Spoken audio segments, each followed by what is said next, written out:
icyaha cy'ubusambanyi ugahamagarwa kuri stage kuririmba, waririmba ntiwaririmba wakora iki?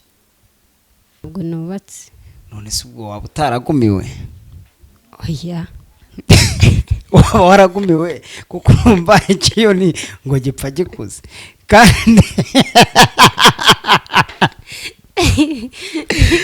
urumva ikiyoni gipfa gikuze kandi ubwo rero wowe ndabona ukiri mutoya kandi uravuze uti cyarapfuye. Se kumeze nk'umuntu ushaka kuntoroka mu kiganiro. Oya urumva wizanye nyine waje bitaba Imana babashyingura. None se ngo sinabikora.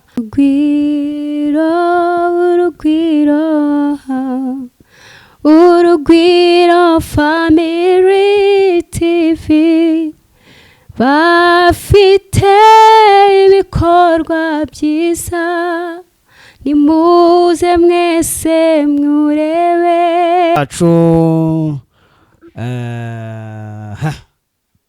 Jewe rero nk'ibisanzwe ni Theogene ndabasuhuje mu izina rya Yesu. Amahoro y'Imana n'imigisha nibibane namwe. Ndagarutse nanone inshuti yanyu, namwe inshuti zacu turabakunda cyane.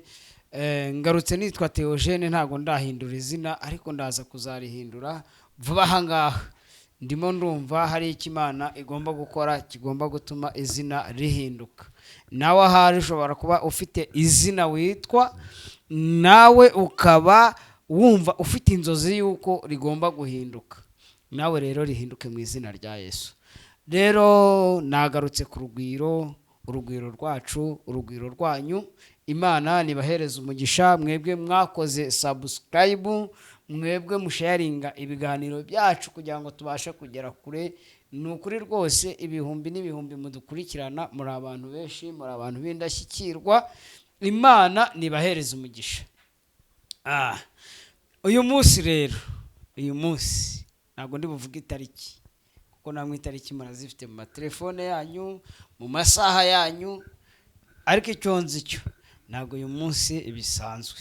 Uyu munsi ni amateka. Uyu munsi ntusanzwe. Uyu munsi ubuse mvuge ngo ntubaho kandi umunsi wabayeho yego, ariko bitewe na show irahangaha cyangwa se umutumirwa wacu nagahebuza. Umeze utese? Meze neza. Umeze neza? Yego. Kundeba nkaho nkufitiye ideni. Oya, ideni mfitiye. Urakoze cyane. Uyu munsi rero nkuko mubibona kuri kamera imbere yanyu hari umwana w'umukobwa. Sindi bumwita umwana ariko ni nanamwita umwana, mwebwe ntimuzamwita umwana kuko mubadukurikiye harimo abantu aruta, ariko jewe icyo nzi cyo ndamuruta. Niyo mpamvu rero mwise umwana w'umukobwa, ngenda muruta. Ntimumbaze imyaka yanjye kuko mfite nk'iyikiyoni. Cyamutangaje. Niko bijya bigenda, bamuzehe tuba turi bakuru buriya. Wantigiye umuntu ikiyoni ngo bavukira rimwe ngo kigapfa ngo pi ngo kigahwera. Ntabwo se urabyumva? Njya mbyumva. Ibyumvise se wowe ubundi ubyumva ute? Nyine ndabyumva, nkumva icyo kiyoni cyarapfuye kandi nanjye ubwo icyo twavukiye rimwe gishobora kuba cyarapfuye. Harya urubatse? Oya, ntabwo nubatse. None se ubwo waba utaragumiwe? Oya. Waba waragumiwe kuko urumva ikiyoni ngo gipfa gikuze kandi urumva ikiyoni gipfa gikuze kandi ubwo rero wowe ndabona ukiri mutoya kandi uravuze uti cyarapfuye. Ubwo ntabwo wagumiwe? Oya, ntabwo nagumiwe. Kandi ikiyoni cyarapfuye? Nyine buri muntu wese ikiyoni cye bavukira rimwe nicyo kimutanga kugira ngo wapfe.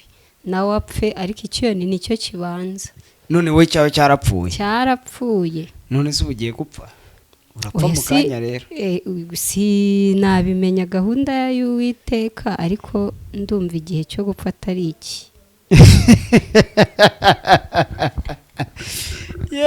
abantu rero mufite ibyiyoni mwavukiye rimwe turabihanganishije, ariko muri Kristo ntabwo tugendana na gahunda y'ibyiyoni.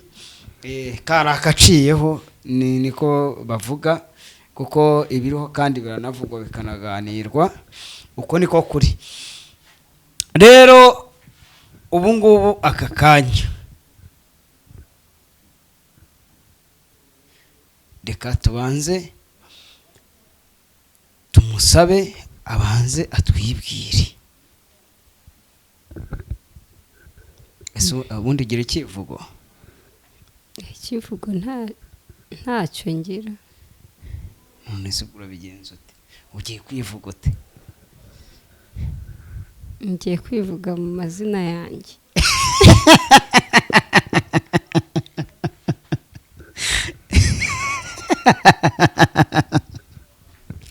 Nta kivugo ugira?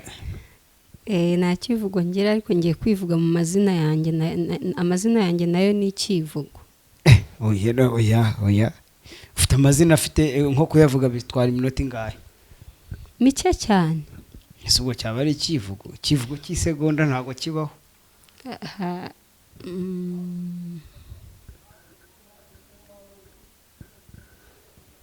Ariko ku bwanjye amazina yanjye nyavuze mba numva ngewe ari ikivugo cyanjye. Ako nizere ko ufite nk'amazina nk'icumi. Ego, amazina ni menshi. Ni menshi cyane. Ufite menshi? Menshi. Tuguhaye noneho amahirwe yo kwivuga. Muraho neza? Muraho. Nitwa Mukandayisenga Marie Grace Fifi. Byarangiye? Nicyo kivugo cyanjye cy'amazina mfite. None se mu bundi busanzwe izina ridasanzwe ugira cyangwa se ufite utagiraga ni irihe?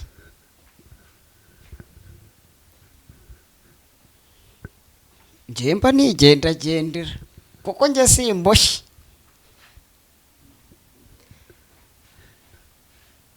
Ayo mazina mvuze yose ni ayanjye, nta ridasanzwe ririmo, yose ni ayanjye. Ko numvisemo irya nyogokuru wawe.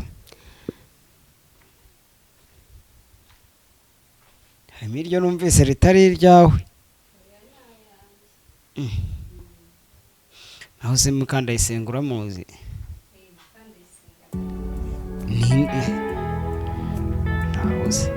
Naho se umuhanzi ninde? Ni jyewe?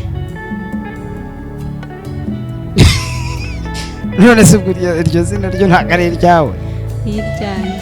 None ubwo se tubigenza gute kugira ngo rize kwitwa iryawe ko wamaze kuryiyaka? Ntabwo naryiyatse kuko naryo narivuzemo. Ngaho noneho ivuge nk'umuhanzi nyirizina.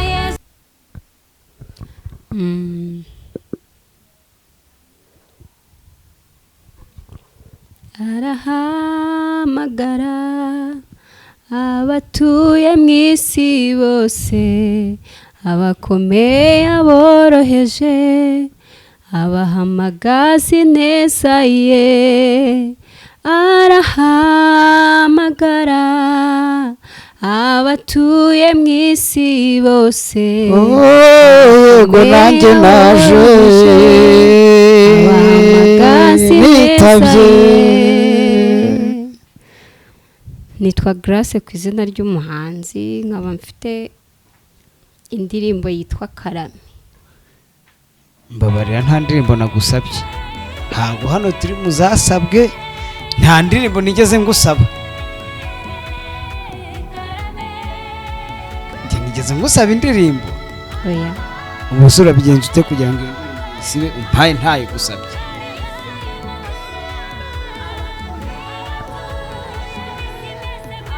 Urampa amafaranga?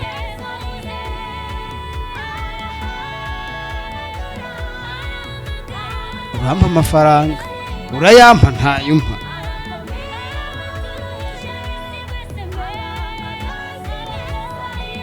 Urumva ngo usabye arahabwa, kandi njye sinasabye. Ahubwo noneho ngerekana isabire, urampa amafaranga.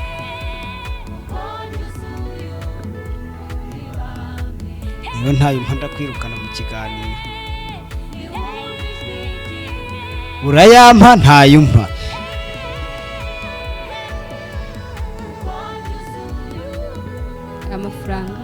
amafaranga amafaranga nta kibazo, amafaranga arahari ntacyo. Reka nseke cyane kuko ninza gusarara urumva ndanywa n'agafanta, amafaranga apfa kuba ahari. Nk'amadolari ariko nta kibazo, Yesu yarishyuye. Ese buriya ari amafaranga n'amaraso yishyuye iki? Kuvuze ngo Yesu yarishyuye. Yishyuye amaraso kubwo kutwitangira.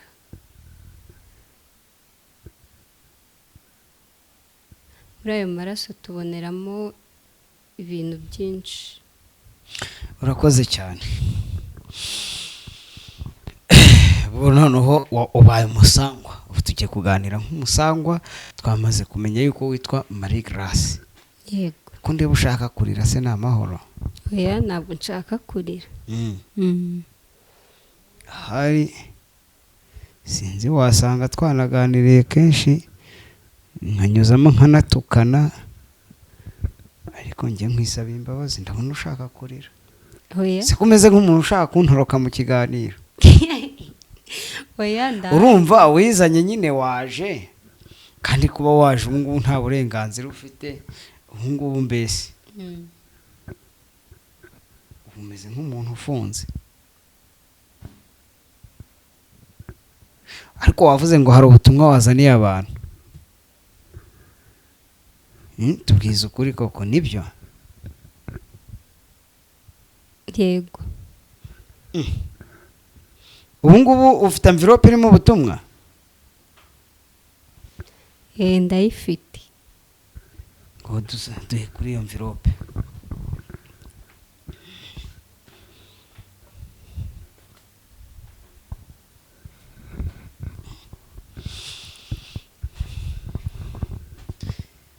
Envelope wayitaye se?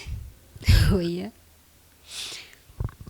Ariko ubundi tubwize ukuri, Marie Grace mu busanzwe ni muntu ki?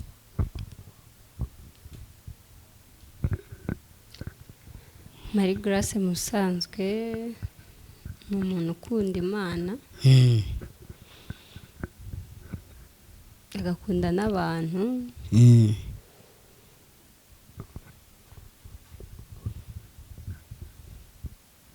Yego. Yesu ubu nanjye wankunze? Yego.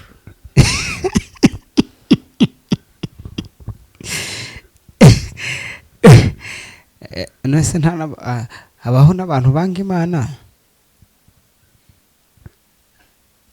Ku ruhande rwanjye ngiye nkunda Imana. Buriya ku ruhande rw'undi muntu buri muntu wese aba afite uko afata Imana. Bitewe ngewe nkanjye Grace ndivugaho kuko nkunda Imana. Hari n'undi waza hano akakubwira ngo nanjye nkunda Imana. Buri muntu wese afite uko akunda Imana. Se buriya ari Imana na Satani ubona igifite imbaraga ku munsi wa none ubona ari ikihe? Imana ifite imbaraga. Naho Satani se? Satani nta mbaraga afite. Buriya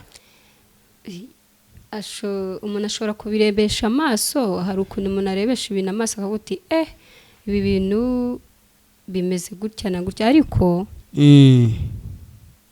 Satani nta mbaraga afite. Imana imurusha imbaraga. Urakoze cyane. Akundi Grace ubu tuvugana nta fiance afite ra? Nta fiance afite. Ariko tubwize ukuri, uri umuhanzi. Yego. Hari indirimbo yawe wavuze ngo yitwa Ndaje Nanone? Oya. Yitwa Karame. Yitwa Karame. Yego. None se tubwire, Karame ni ukuvuga iki? Karame ni ibiki? Karame ni biva he bijya hehe?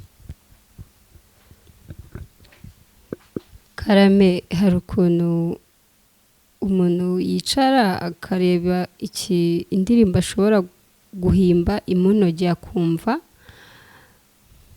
afite ibineza neza byo kwitaba Imana.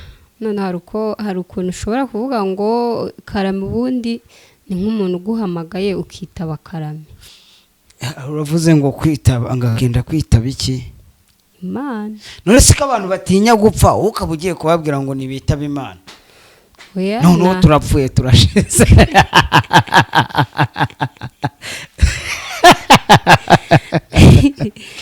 Oya. abantu batinya gupfa none ugiye kubabwira ngo nibitaba Imana. ibi bintu urabikizwa n'iki? Ibyo bintu rero kwitaba Imana biri ukwinshi, kuko hari igihe umuntu aba ahugiye mu bintu aha buretse utambeshya yenda abandi uzababeshye. ugiye kuvuga ngo kwita iyo umuntu yapfuye bavuga ngo iki? aba yitabye Imana. none nawe wabwiye abantu ngo bitabe iki? Imana irabaha ngo bapfe. Oya, babashyingure. oya, ntago navuze muri bivuga ngo abantu urabanga. Oya, ntago nanga abantu. kubera ko urumva warababwiye ngo bitabe Imana babashyingure. none se Oya, ntago ari uko nabivuze, ni indirimbo yanjemo numva ari uko nayiririmba. ngo turirimbira ako kantu ngo ko kwitaba twumve yenda aho wasanga ari njye wagoretse ikiganiro nkaba nakuvugiye ibitari byo, ngaho katuririmbire twumve. Karame, karame, karame, ni karame.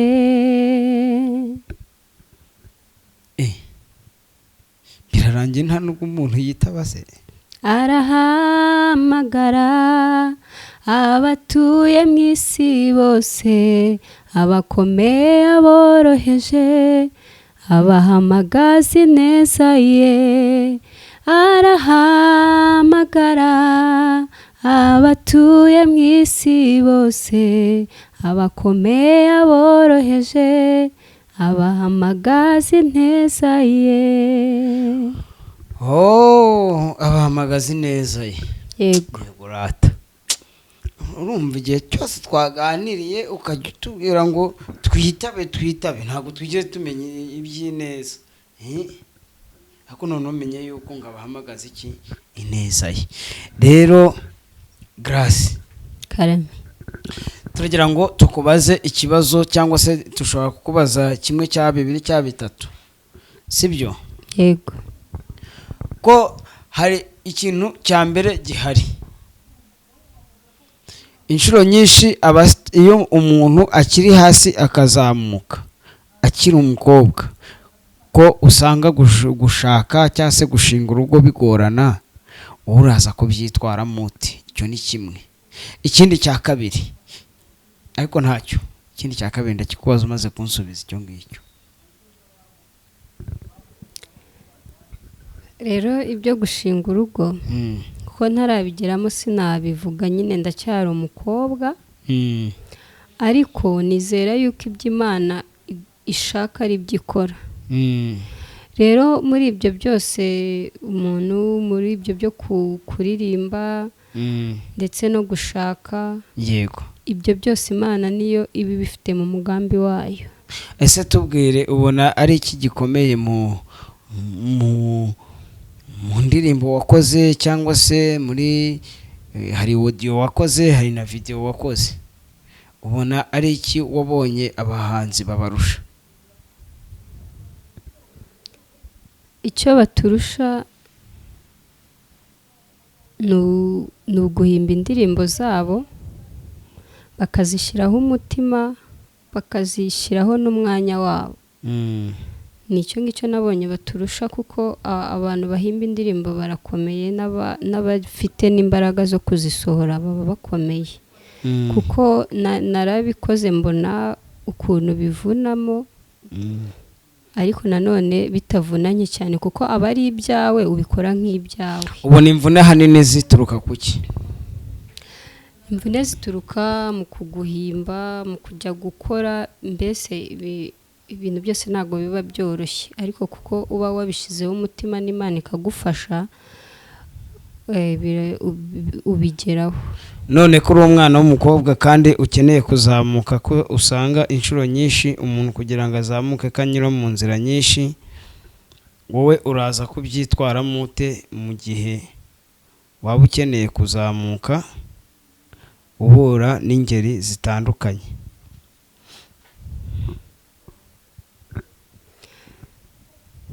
icya mbere ku bwanjye ngiye sinabyishoboza, Mm. ariko ndi kumwe n'Imana izabinshoboza. turaza kugaruka nanone ko usanga inshuro nyinshi abantu b'abasitari muhura n'ibyaha bitandukanye, harimo iby'ubusambanyi cyane nk'amwe b'abakobwa iyo mwazamutse, ndetse n'abandi turagenda turebe iyo twitegereje ku bivugwa hanze mu basitari usanga umuntu iyo yari ari hasi aba yaracyubaha Imana, undi we yazamuka ugasanga inshuro nyinshi wa myimerere yatangiranye ntabwo ari we agifite. Njyewe ku bwanjye numva ibyo bavuga barabivuga yego, ariko ntabwo umuntu wamumenya uko ari. Imana niyo yonyine ibizi gahunda y'umuntu. Rero njyewe kuri njye ibyo ngibyo bavuga Imana izabimfashemo indinde, kuko ariyo inshoboza muri byose. Njyewe ku bwanjye sinabishobora, ariko yo yanshoboza nkabishobora. Sinavuga ngo sinabikora, ariko yo yanshoboje nta na kimwe kitashoboka. Kwirinda ibyo byose n'ibindi n'ibindi. Urakoze cyane. Mbega none Grace tukubaze ikindi kibazo. Umurimo winjiyemo ni ivugabutumwa ndetse kandi rinakomeye cyane, kandi umurimo ukora urakomeye. Tubona yuko mbere yuko umwigisha muri konseri cyangwa se mu bitaramo n'ibindi, mbere yuko hajyaho umwigisha habanza umuririmbyi.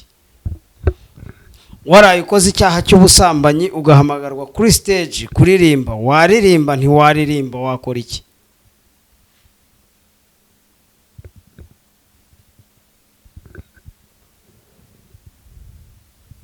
Naramutse ngikoze ntago naririmba.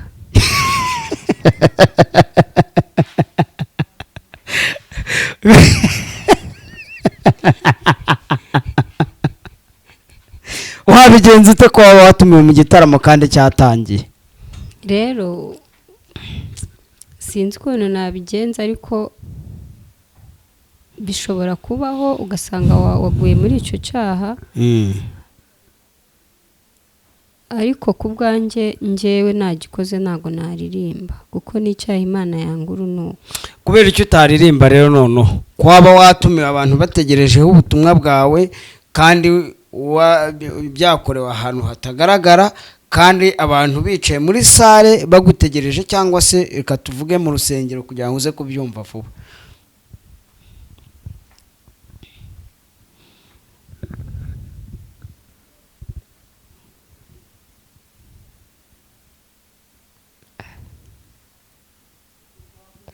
Drahir cyangwa n'ubu urabikora?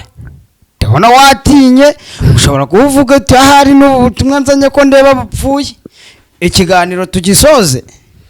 Oya, ntabwo mbikora. Ntabwo mbikora n'ibyo byose. Ntabwo ndibaza yuko umuntu niwe wimenya kandi niwe ubasha kuyobora gahunda ze, ariko ndibaza yuko bantumiye mu giterane ntabwo nshobora kujya muri ibyo bintu, kuko nimba ari igiterane cy'ivugabutumwa bisaba gusenga. None ubwo umuntu ku munsi wa none waba abikora kandi ari umuvugabutumwa mu buryo bw'umuhanzi, wamugira iyihe nama? Inama yanjye namugira ntacyo nabivugaho, kuko ntago namucira urubanza ngo mvuge ngo ndaca urubanza, kuko njye nzi neza yuko Imana. Sawa. Ntago namucira urubanza, kuko nzi neza yuko Imana ariyo ica urubanza. Yego. mbene uwo muntu sinamucira urubanza kuko nzi neza yuko Imana ari yica urubanza. buretse gatoya bene uwo muntu ntiwamucira urubanza kandi nyamara ari gukorera ku muziro. Kubera icyo utamucira urubanza kandi ari gukorera ku muziro? Nuko mbene uwo nguwo nyine uri gukorera ku muziro ababizi abazi ibyo akora. Ubwo ababizi tubihorere bagomye babikore babizi. Uwo nguwo ubizi kuko azi neza yuko icyaha cy'ubusambanyi Imana icyanga urunuka, rero we akabirengaho akabikora. Ngaho twikomereze noneho. We Grace, intego ufite kuba umuhanzi ni iyihe? Intego niyo gutanga ubutumwa bwiza. Oya, iby'ubutumwa bwiza twabitinzemo. Ukeneye kuzamuka kandi ukamenyekana, bikava ku rwego rwa Afurika bikagera ku rwego rw'i Burayi, sibyo? Wowe intego ufite ni iyihe? Ese ubundi ni icyo ugamije nyirizina? Ubwo ndumva ari ibibazo bigera nko muri 3 bikurikiranye kandi turaguhereza amasegonda 20 yo kuba wabisubije. Icyo ngamije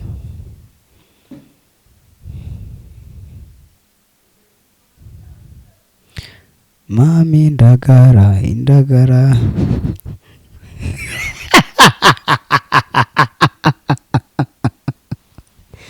intego mfite niyo kujya imbere. Nta muntu utifuza kujya imbere cyangwa gukora ibintu bye ngo bikundwe cyangwa ngo ibintu bye bitera imbere. Intego mfite niyo gutera imbere. Gutera imbere? Yego. Ugatura muri etage se? nkaririmba bikamenyekana. Imana uko inshoboje nkagenda mbagezaho ibindi bihangano uko bukeye n'uko bwije. Ibihangano byanjye bikaba bimeze neza. Urakoze cyane. None se reka tukubaze Grace, ninde muntu w'icyitegererezo mu bakobwa b'abahanzi ubona uvuga uti ndemutse ngeze kuri uriya cyangwa nkarenga kuri uriya nashimira Imana?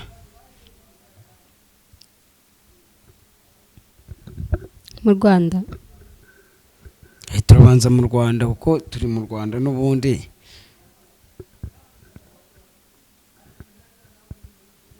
Nturirimba ikinyarwanda se? Yego. Kubera ko iyo biza kuba ari hanze wakagombye kuba uririmba muri urwo rurimi rwo hanze. Yego. Reka tuhere mu Rwanda.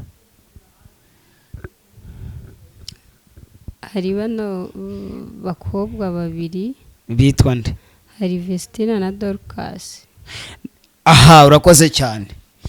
Turagira ngo uturirimbire gato cyane ku ndirimbo ya Vestina na Dorcas. Niyo waturirimbira kimwe cya kangahe cya refrain. Urugamba rugeze mu mahina. Oya, buretse iby'urugamba, nta rugamba turimo. Yesu byose yarabikoze. Nanjye nahawe ijambo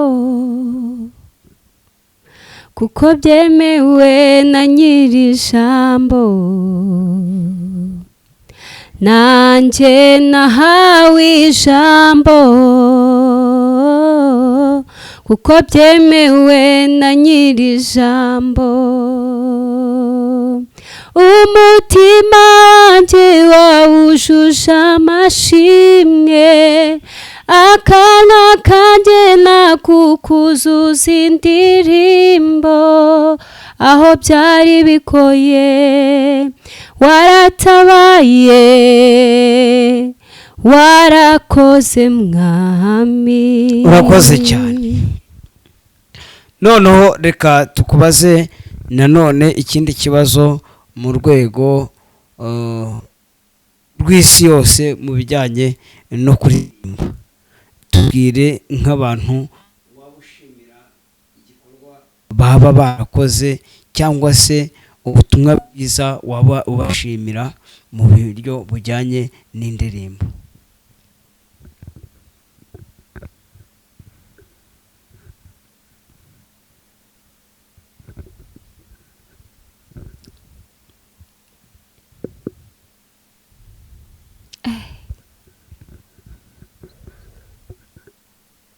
mu buryo bujyanye n'indirimbo. Yego.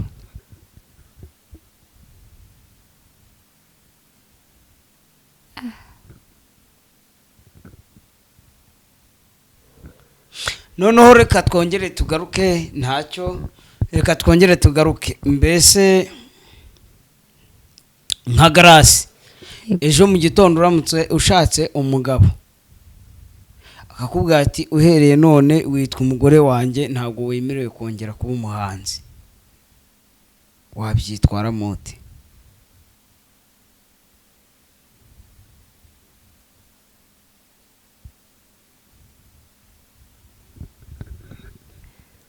mu rugo naho haba hagomba kuba hari kubahana, nabyo Imana irabishima. Yego. Kuririmba no kubahana, Yego, byose Imana irabishima, ariko hakaba harimo kimwe cyabasha kwica uko kubahana, kimwe ukakireka kugira ngo ikindi kigerweho.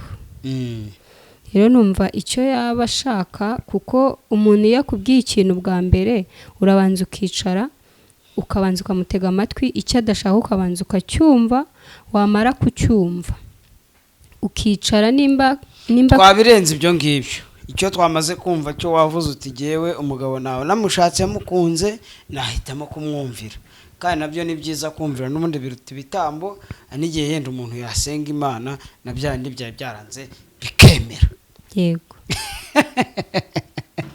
Noneho rero reka tuguhereze andi mahirwe adasanzwe yo gushimira abantu baba mu bikorwa byawe batarenze 3 mu masegonda 3.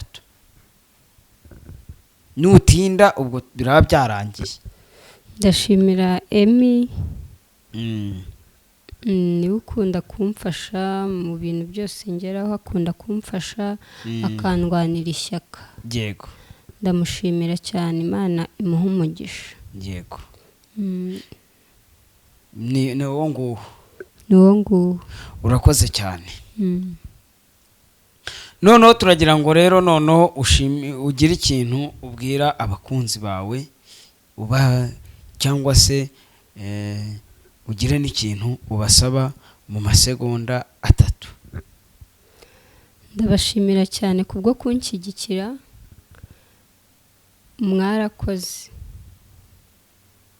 Nkongera nkabasaba gukomeza gukurikirana ibikorwa byanjye, mukakomeza mukanshyigikira. Hari ubundi nawe wicayeho urayizi? Yego. Turagira ngo iyi cano wicayeho yitwa ngo iki? Iyi cano nicayeho yitwa Urugwiro Family TV. Turagira ngo rero noneho nk'umuntu w'umuhanzi, ubu ugiye ku cano yacu yitwa Urugwiro Gospel Family Story. Ubu ugiye kuduhimbira indirimbo wicaye aho ngaho udahagurutse unayiririmba. Ubwo ni ukuvuga ngo ugiye kuririmba Urugwiro Gospel Family Story mu mazina yarwo. Nk'umuhanzi utahagurutse nta hantu uri bubisome. Tuzi neza yuko Imana iyo yashyize impano muri wowe barayishyizemo. Kaho ubu ugiye kudusigira indirimbo kuri kamera.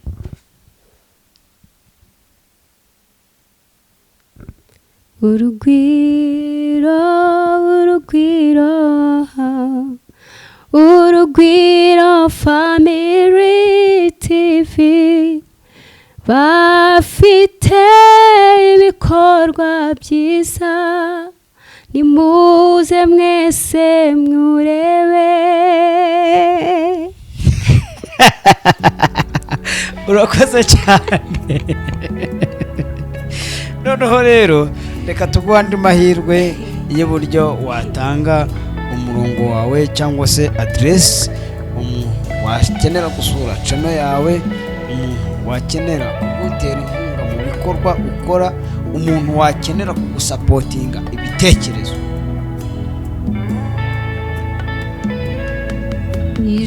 Ngo mbese tuguhaye ijambo ryo kubwira abafana bawe muri rusange ritarenze iminota ingahe? Dore iyo channel yanjye bayita Grace Official TV. Ndabashishikariza kujya muyisura cyane mukareba ibikorwa byanjye. Abashaka kunshyigikira mu bitekerezo bampamagara. Ibitekerezo byanyu ndabikeneye kuko ntabwo nta muntu umwe wakwifasha, na support yanyu ndayikeneye. Murakoze. Harya channel yawe ifite abasubscribers bangahe? Abasubscribers 1,500. Urakoze cyane. Rero wabasabye ibintu byinshi gusa nigeze ubabwira ngo bakore subscribe. Ubwo rero nta kundi kuntu mwazasura ibikorwa bya Grace, mugende kuri Grace Official mukore subscribe, musigeho inzogera kugira ngo mujye mubasha kubona notification z'ibikorwa akoze umunsi ukundi. Uko agenda azamuka, mugende muri comment mumusigire ibitekerezo, mumubwire ibyo yahindura, mumubwire ibyo yakongera, kuko rwose urabona yuko ari umukobwa wiyemeje gukorera Imana. Kandi Grace turagushimira cyane. Buriya nubwo njye ntari umuhanzi, ariko n'umuhanzi biravunanye. Gukora indirimbo ni amafaranga, gukora video ni amafaranga, ariko njye ntabwo nakwishyuje uretse ko wanyemerera y'ubuntu, ariko ibintu byose bisaba iki? Amafaranga. Rero abakunzi ba Grace ntabwo tubasabye amafaranga, ariko mugende mumushyigikire mu bitekerezo, mumushyigikire bwira icyo yakosora ku ndirimbo, mbese ibitekerezo byanyu. Impamvu mvuze amagambo menshi kumurenza yantumye yantumye. Rero ndagutumikiye Grace, abantu bo ku Rugwiro namwe munyarukireyo rwose. Ndibaza ko dufite abantu barenga 10,000, kandi rwose nanabashimire abantu 10,000 bumbeza tumaranye dukoze Urugwiro Gospel Family. Mwarakoze, mwagize neza, kandi mukomeze rwose mwavanse, mukomeze sharing ibiganiro byacu tubashe kugera kure. Rero mwebwe mwabanye natwe turabashimiye, kandi Grace rwose turagushimiye indirimbo nziza uduhaye y'Urugwiro. nawe Imana imugisha, ikomeze kwagure, ikomeze igushyigikire mu bitekerezo, igushyigikire mu mafaranga, iguhe umubiri muzima. Buriya ntabwo wabyina utameze neza.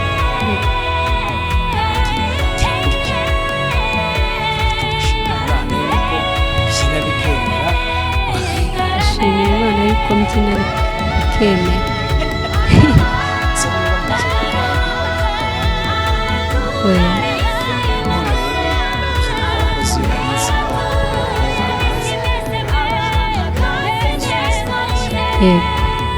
Reka tugushimire rero Imana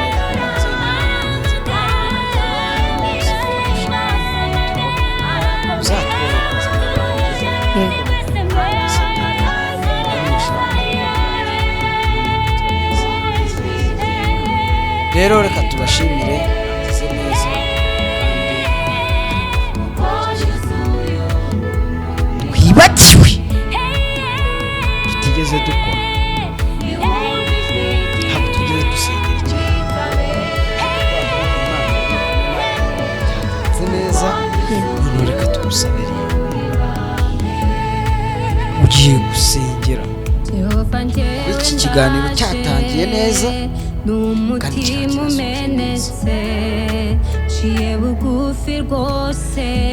Mana tugushimire tugushimiye ineza yawe n'urukundo rwawe, tugushimiye uburinzi bwawe, tugushimiye Mana yanjye hari iwacu dusenga tureba Yesu tugushimiye ineza yawe n'urukundo rwawe, tugushimiye kugira neza kwawe kwinshi. Mana ngushimiye ko wadushoboje mwami tugakora iki kiganiro neza kandi kikaba gishoje amahoro, kandi mwami ngushimiye ko watugiriye neza tukabasha no kuhagera. Mwami turasoje reka tugiriye neza ineza yawe n'urukundo rwawe bikomeze kudutamaho bisabye nizeye mu izina rya Yesu Kristo, amen.